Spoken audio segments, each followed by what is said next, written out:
The day your world quietly falls apart. For me, it happened on a Monday morning, my 60th birthday. The sun was gentle that day, spilling through the curtains like a warm promise. I remember humming while getting ready, brushing my silver hair into place, and slipping on my navy blue blazer, the one I saved for special meetings. For 35 years, I'd worked for Dawson & Co., a mid-sized marketing firm in Chicago. I joined when the company was barely standing on its feet, and I'd watched it grow into something respectable, something I was proud to call home. I wasn't the fastest with technology anymore, but I knew how to read people, how to calm chaos, and how to make a client feel heard. Those skills don't come from youth, they come from living.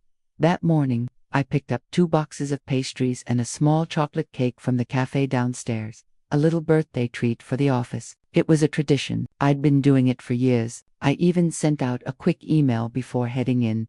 Pastries in the break room. Stop by before your meetings. Have a sweet Monday, everyone.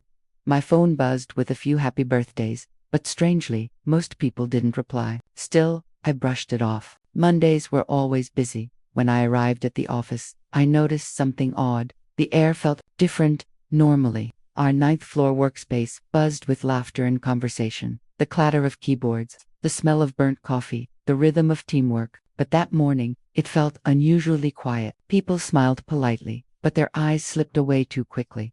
I caught a glimpse of Rachel, our HR manager, walking fast down the hall, whispering into her phone. Her voice trembled slightly. I thought maybe there was a client issue, or perhaps something urgent had come up. I had no idea that I was the issue at 11:45 a.m. Just as I was preparing for my noon meeting, a message popped up on my screen from HR department. Subject: meeting request, 12 p.m, no details. Just that. My heart gave a small, uneasy flutter. Still, I grabbed my notepad and went. Inside the HR room sat Mr. Parker, our newly appointed CEO, young, ambitious, and always dressed like he was headed to a magazine cover. He'd joined just 2 years ago, after the board decided the company needed fresh leadership. I smiled politely. Good afternoon, Mr. Parker. You wanted to see me. He didn't return the smile. Instead, he gestured toward the chair across from him. Please, Margaret, have a seat. Rachel from HR sat beside him, her face stiff, a folder clutched in her hands. That's strange, I thought. Why HR? The air grew heavy. I could hear the soft ticking of the wall clock. Mr. Parker cleared his throat and began. Margaret, first of all, let me start by saying how much we appreciate everything you've done for Dawson & Co. You've been a valuable asset for decades. The moment I heard valuable asset, my stomach turned. That's corporate language for goodbye. He continued. But after careful evaluation of the company's direction and team restructuring, we've decided it's time to make some organizational changes. I blinked, confused. Organizational changes, he nodded, avoiding eye contact. Your position is being retired, effective immediately.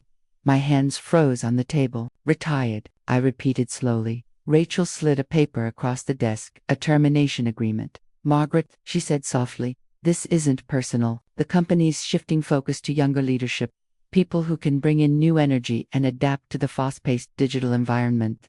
For a second, I couldn't breathe. Younger leadership. I had trained most of those younger people. I had built the foundation they were now standing on. You're firing me, I said, my voice steady but low. On my birthday. Mr. Parker sighed, finally looking at me. The timing is unfortunate, but these decisions have to be made objectively. Objectively, that word echoed in my mind, like losing your dignity could ever be objective. I forced a smile, the kind that hides pain. I see, I whispered, and after 35 years, this is how it ends. No one spoke. The silence told me everything. I signed the paper with shaking hands. As I stood, Rachel murmured, you can take the afternoon to pack your things. Security will assist you. Security. As if I were a stranger in the building I helped create.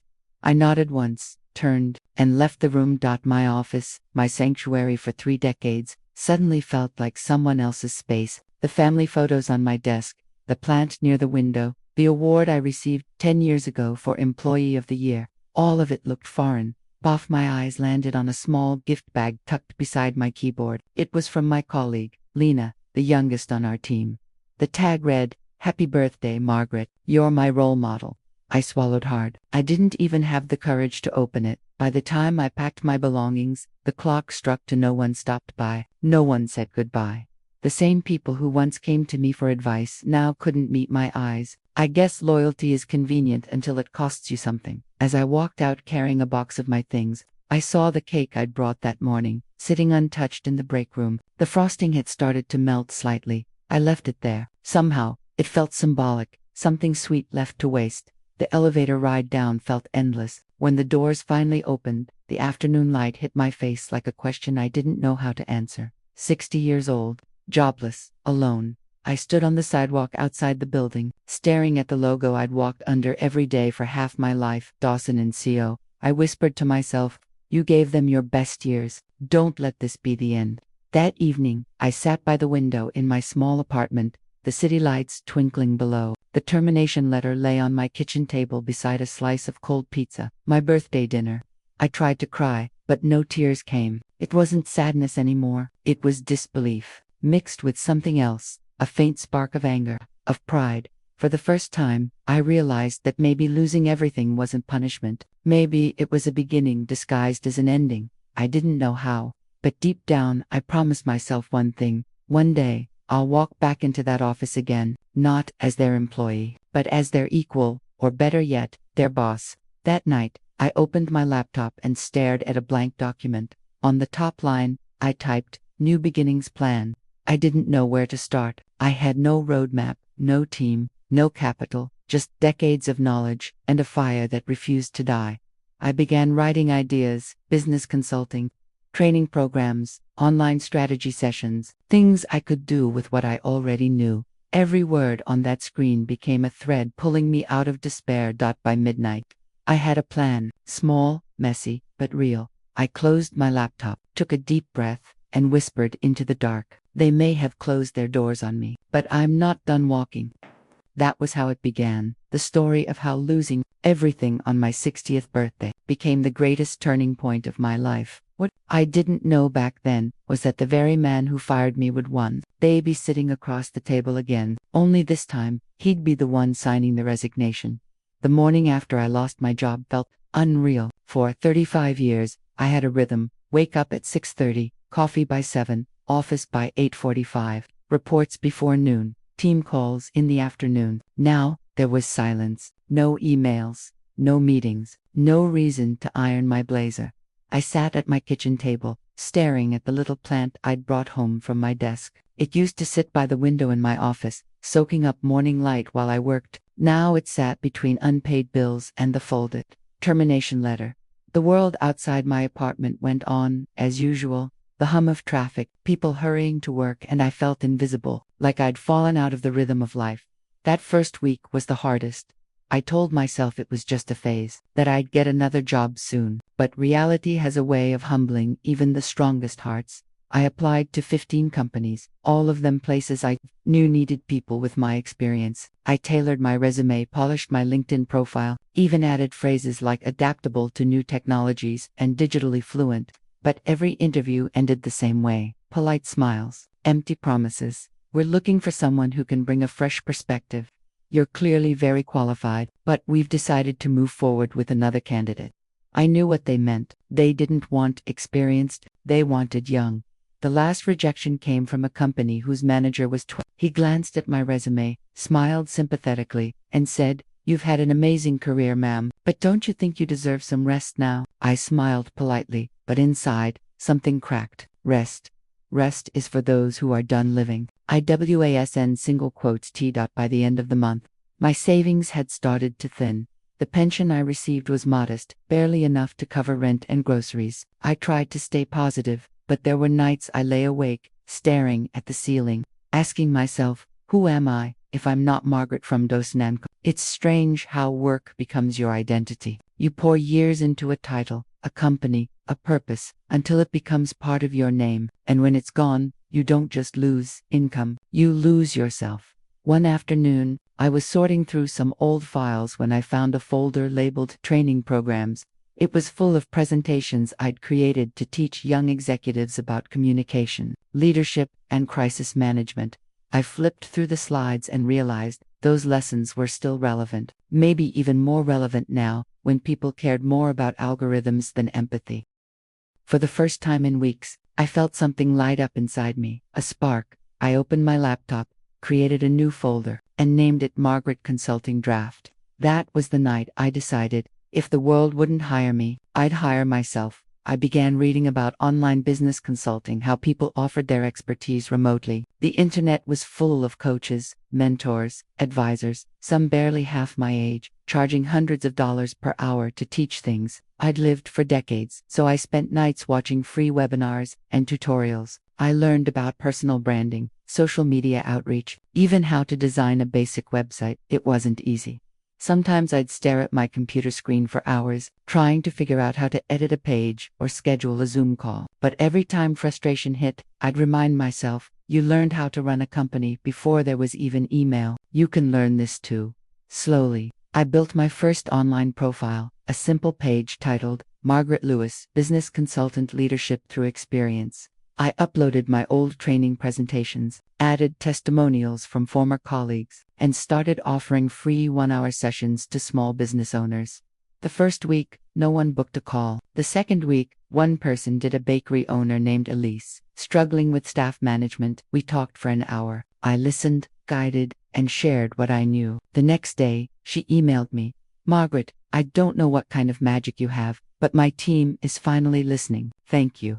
That message made me cry, not from sadness, from purpose. It reminded me that even after everything, I still had something valuable to give. Word spread slowly. Elise recommended me to another shop owner. Then a small clothing boutique reached out. Within 3 months, I had 5 paying clients. It wasn't much, but it was mine. I wasn't just surviving anymore. I was rebuilding. Every evening, I'd sit at my desk, the same one that once held my termination letter, now covered with notebooks and client folders. Sometimes, I'd glance at the plant from my old office, now taller, greener. It felt like a metaphor for me growing again, just in different soil. But success never comes without struggle. One afternoon, my laptop crashed during a live session with a client. I panicked, heart racing, feeling like I'd failed all over again. When I finally rejoined the call, the client laughed gently and said, "It's okay, Margaret. Technology fails, wisdom doesn't." That line stayed with me. I realized I didn't have to compete with the young generation. I just had to be myself. My strength wasn't speed, it was steadiness, not trend, but truth. Over time, I started recording short videos, coffee talks with Margaret, just 5-minute clips where I shared tips about handling difficult clients or motivating a small team. At first, only a handful of people watched. Then, one of my videos, How to Lead with Kindness, was shared by a popular business blog. Overnight, my inbox filled with messages. Can you mentor me? Do you offer leadership courses? My mother loved your video. She said you remind her of her old boss. I laughed reading that last one. Maybe I was becoming the internet's work grandma. A year later, I registered my business officially, Golden Edge Solutions. I chose the name because I wanted people to know that experience the golden edge still mattered in this fast world. My little apartment became my office, my kitchen table turned into my boardroom, and each client's success felt like a silent victory against every rejection I'd ever received. Yet even as I grew, I never forgot the day I was fired. Sometimes, when sending invoices or negotiating contracts, I'd remember the look on Mr. Parker's face, cold, dismissive, confident that I was finished. I didn't hate him anymore, but I promised myself that if I ever had the power he once had, I'd use it differently. I'd build people up, not break them down. 2 years after starting my business, I was invited to speak at a local leadership conference. I almost said no. Public speaking terrified me, but the organizer insisted, Margaret, your story matters. People need to hear that it's never too late. So, I went. I stood on that stage, palms trembling, looking out at a sea of faces, some young, some old, all searching for direction. I began. When I was fired on my 60th birthday, I thought my life was over. I was wrong. It had just begun. The room fell silent. When I finished, people stood and clapped. A few even cried. That moment healed something inside me. I realized that what happened to me wasn't a tragedy. It was transformation. After the conference, several entrepreneurs approached me for partnerships. One of them, a financial advisor named David, would later become my greatest ally. He said, Margaret, You have the heart, I have the numbers. Let's build something bigger. I smiled. What did you have in mind? He grinned. Ever thought about acquisitions? I laughed. You mean buying companies? Exactly, he said. Fixing what others have broken, turning failure into success. His words lingered. I didn't know it then. But that conversation was the first spark of a destiny I couldn't yet imagine. The road back to the company that once let me go. That night, I sat by the window again, the same spot where I'd once cried over a cold slice of pizza. But this time, I wasn't broken. I was building. The city lights below seemed different now, not distant, but reachable. I whispered to myself, "You're not done, Margaret. You're just getting started."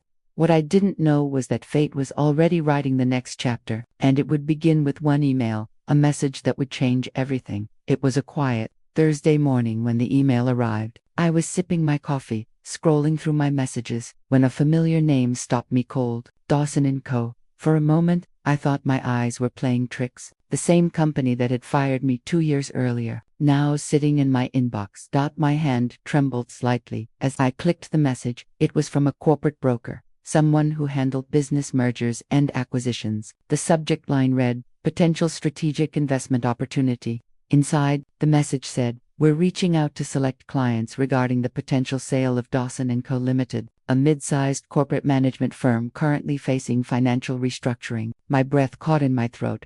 Dawson & Co. was for sale. I leaned back in my chair, heart pounding. For a moment, I could hear Mr. Parker's voice, calm, dismissive, firing me on my 60th birthday. "We just don't see you fitting into our future vision, Margaret." And now, that same future vision was crumbling. The irony wasn't lost on me. I reread the email several times, as if expecting the words to change, but they didn't. The company was indeed up for acquisition. I sat there for a long time, staring at the screen, caught between disbelief and destiny. That afternoon, I called David, my business partner and financial strategist. "You're not going to believe this," I said. "Try me," he chuckled. "Dawson & Co., my old company, they're selling." There was silence on the line. Then, David said quietly, "You mean the same people who fired you?" "The very same." "Well," he said slowly, "sounds like the universe just sent you an invitation." "An invitation?" "Yes," he replied, "to close a circle." That night, I barely slept. I kept thinking about that building, the glass doors, the marble floors, the coffee machine that always broke down on Mondays. Every inch of that place was part of my life for 3 decades. I could still picture my old desk by the window, my mug with "Boss Lady" written in gold letters, and the framed photo of my team smiling at last year's retreat. Now, all of that was falling apart. I wondered what had gone wrong. Maybe they'd overexpanded, maybe their new leadership had made poor decisions, or maybe, just maybe, the company had lost its soul when it lost its people. The next morning, I called the broker. My voice was calm, steady, though inside, I could feel my heart drumming like a war beat. "Good morning," I said. "This is Margaret Lewis. I received your email regarding the sale of Dawson & Co." "Ah, yes, Ms. Lewis," the broker replied. "Are you interested in exploring the opportunity?" "Yes," I said, "very much." We scheduled a meeting for the following week. As I hung up, I felt something powerful, not revenge, but readiness, a sense that all the pain, humiliation, and loneliness I had endured had been preparing me for this moment. In the days leading up to the meeting, I did my homework. I studied their financial statements, recent contracts, and board member profiles, and with every document I read, I realized just how far they had fallen. Their profits had dropped by 42% in the last year. Their client retention was down, staff turnover had doubled, and worst of all, their public image had declined after a scandal involving mismanagement. It was as if the company had rotted from the inside, the same rot that had begun when they fired the people who held it. Together. When the day of the meeting came, I dressed carefully, navy blazer, soft pearl earrings, and the same watch I wore the day I was fired. I looked at my reflection in the mirror and whispered, "This time, you walk in on your terms." The broker's office was in a tall, glass building downtown. As I entered the conference room, I felt an eerie sense of déjà vu, the scent of coffee, the faint hum of printers, the shuffle of papers. "Ms. Lewis," the broker greeted, extending his hand. "Pleasure to meet you." "Likewise," I replied, my smile calm but sharp. For the next hour, he presented the numbers, assets, debts, employee count, liabilities. One listened, taking notes, and my mind calculating possibilities. Finally, he said, the current management is looking for a buyer who understands the company's heritage and potential. I almost laughed. Heritage, I was that heritage. After the meeting, I sat in my car for a long time. I could end it here, walk away, live peacefully, and never look back. Or, I could reclaim what was taken from me, not for vengeance, but for validation, to prove that experience never expires. That night, I called David again. I've made my decision, I said. You're going to buy it. Yes, I whispered. We're going to buy Dawson & Co. The next few months were a blur of negotiations, paperwork, and long nights. The deal wasn't easy. The company still had debts and internal issues, but with David's financial expertise and my understanding of the business, we made an irresistible offer.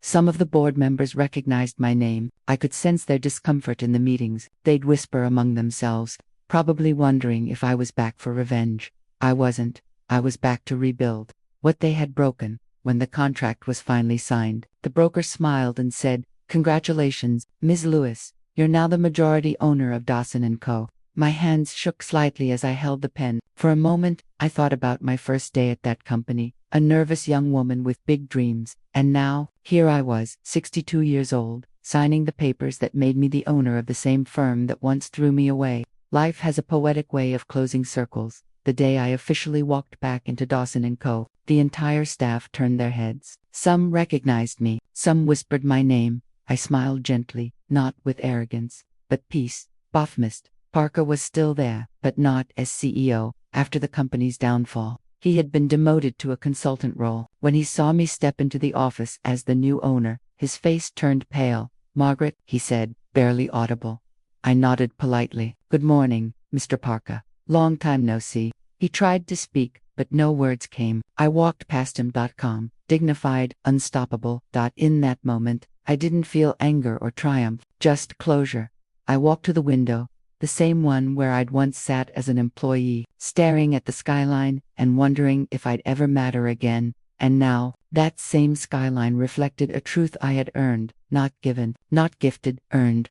I turned back to my new team and said, "Let's rebuild this place, not with fear, but with heart." The room filled with silence, the kind that carries respect. That night, when I returned home, I placed my old company mug, "Boss Lady," back on my desk. I smiled softly and whispered, "We made it." The next day, I signed one final document, officially releasing Mr. Parker from his consulting position. I didn't fire him out of spite. I simply closed a chapter that no longer belonged in my story. As he left the building, he stopped by my office door and said, "I never thought I'd see the day." I smiled. Neither did I, but life has a funny way of giving us second chances if we're brave enough to take them. And that was the moment I realized revenge is temporary, but redemption lasts forever. I didn't win because I bought the company. I won because I became the kind of leader I once needed. When I stepped into my new office, the same corner room that once belonged to Mr. Parker, it felt like walking into the past. The furniture hadn't changed much. The desks still had those little scratches on the side. Even the old clock on the wall ticked with the same slow rhythm, but I had changed. I wasn't the same woman who had once sat outside this door waiting for a meeting. I was the one calling them now. I stood by the window, watching the city buzz below. It wasn't victory I felt, it was responsibility. Owning the company wasn't the end of my story. It was the beginning of a new one.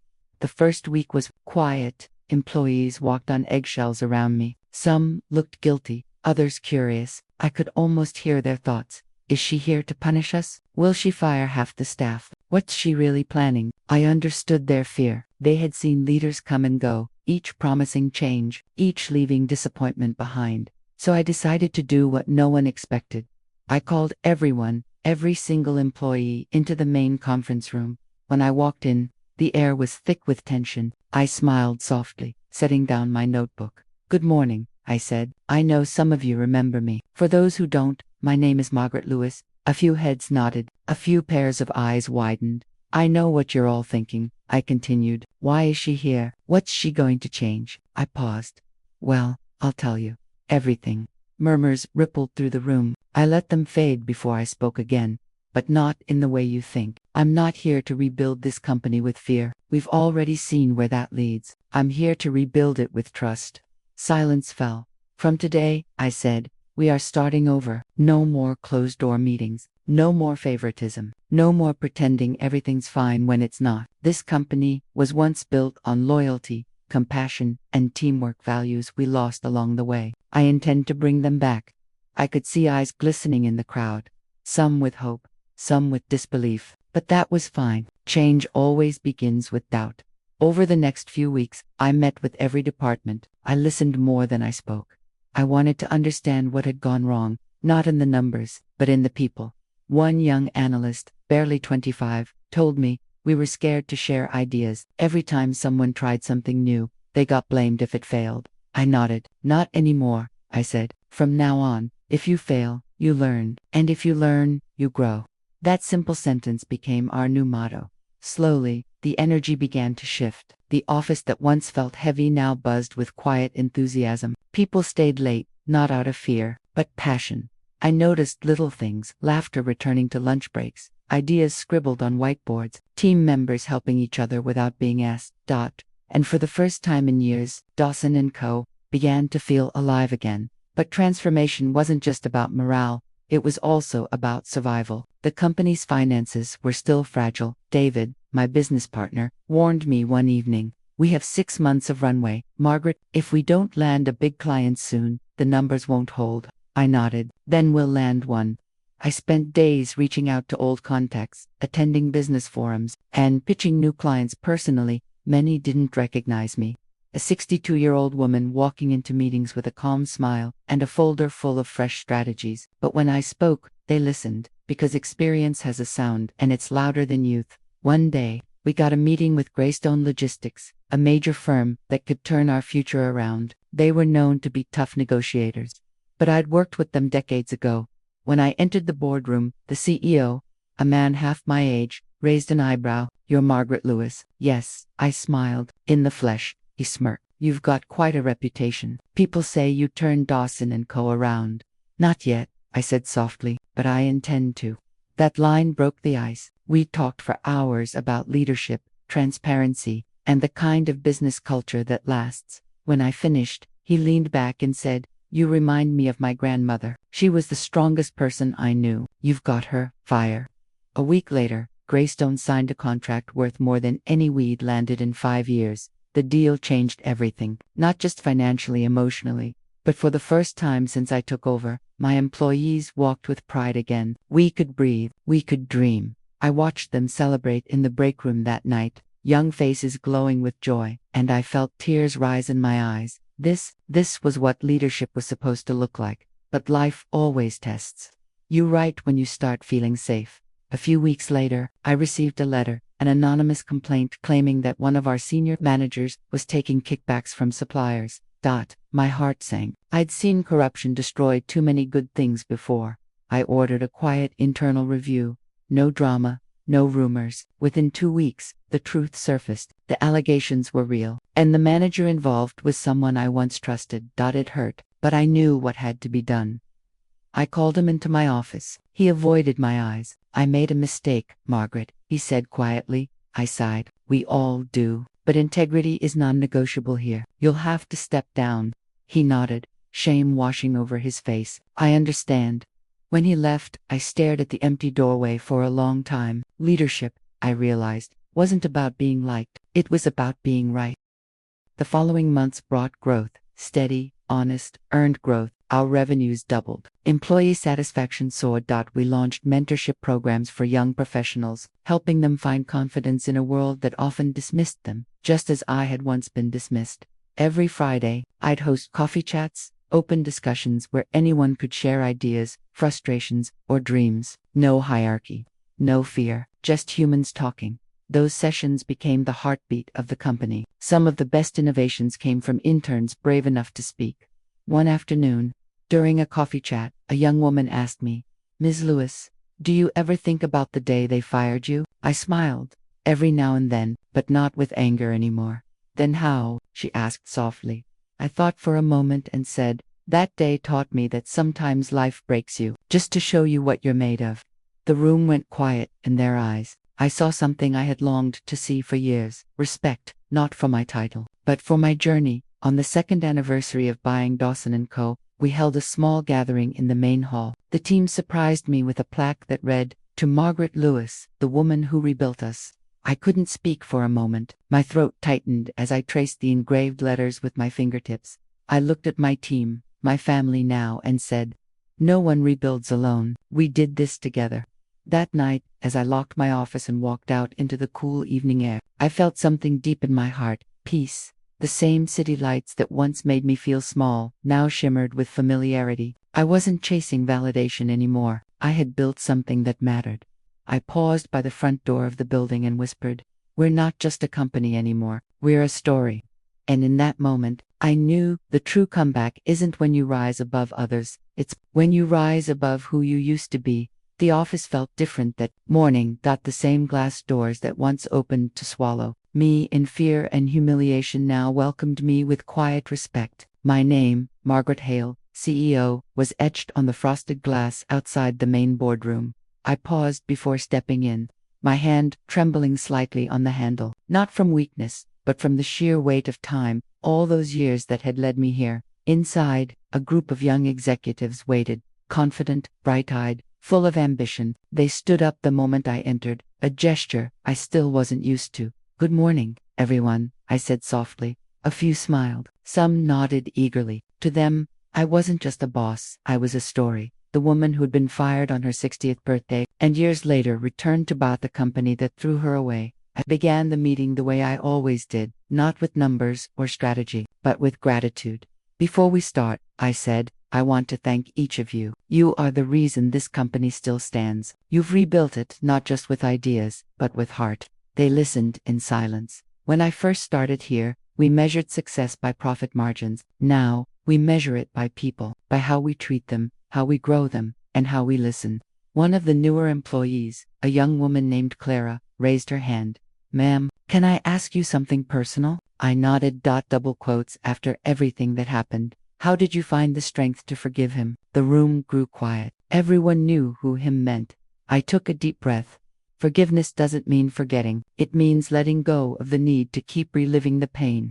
I looked around the table, faces filled with curiosity, empathy, even admiration. When I bought this company, Daniel was still here. He was lost, bitter, and defeated. I could have humiliated him the way he once humiliated me, but I didn't. I simply thanked him for what he taught me, not through kindness, but through cruelty, because his rejection gave me direction. Clara's eyes shimmered.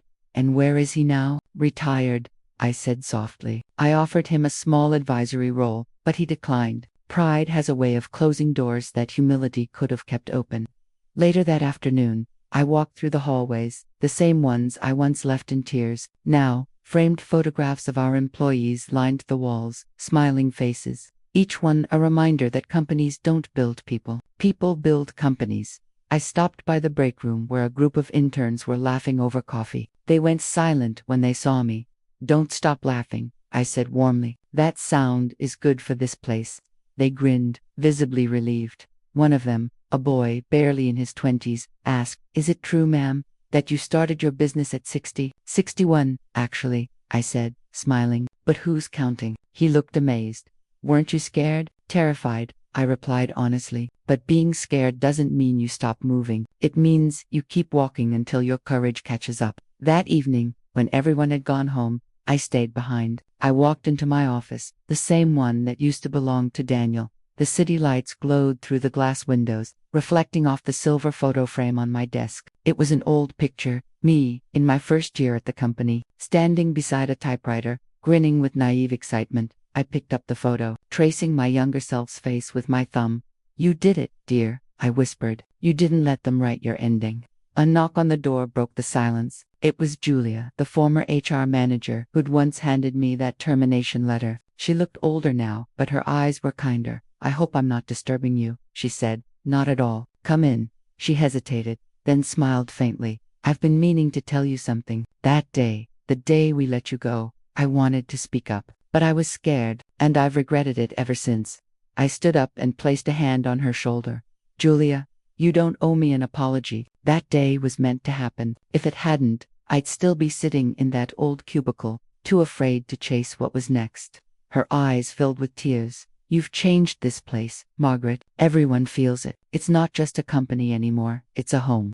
That word home filled the room with a warmth I hadn't felt in years.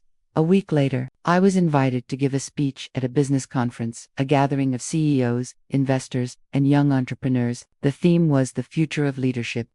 As I stood behind the podium, the crowd of hundreds looked up at me, not just as a leader, but as proof that resilience has no age. I began, softly. When I was 60, I was told I was too old to lead, too outdated to adapt, and too slow to matter. They were wrong. The audience leaned forward, listening closely.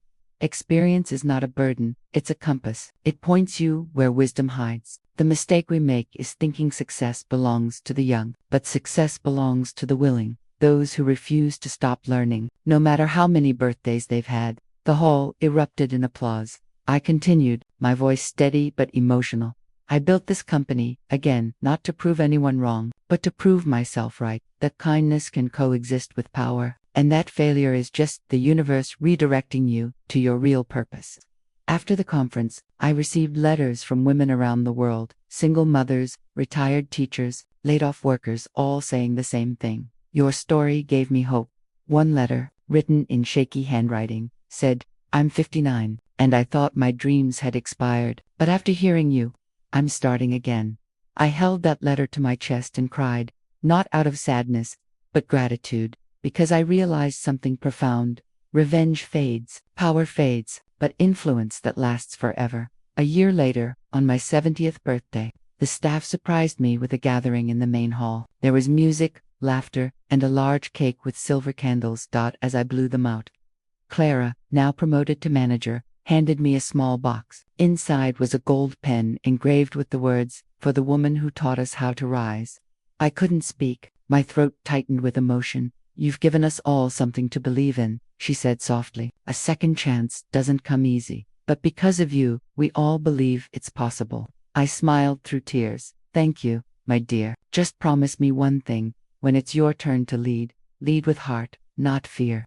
She nodded. That night, I stood by my office window again, looking out at the city skyline. The world outside hadn't changed much, but I wasn't the woman who'd walked out of this building in tears 10 years ago. I was the woman who walked back in, not for revenge, but for redemption. I realized my real victory wasn't buying the company. It was becoming the kind of leader I once needed. As the clock struck midnight, I whispered into the quiet room, maybe this was never about losing or winning. Maybe it was just about becoming. I smiled, turned off the lights, and left the office one last time for the night. Peaceful, proud, and free. Have you ever lost something that pushed you toward your real purpose? Tell me in the comments. I'm listening. And don't forget to like, share, and subscribe for more true stories of courage, hope, and second chances.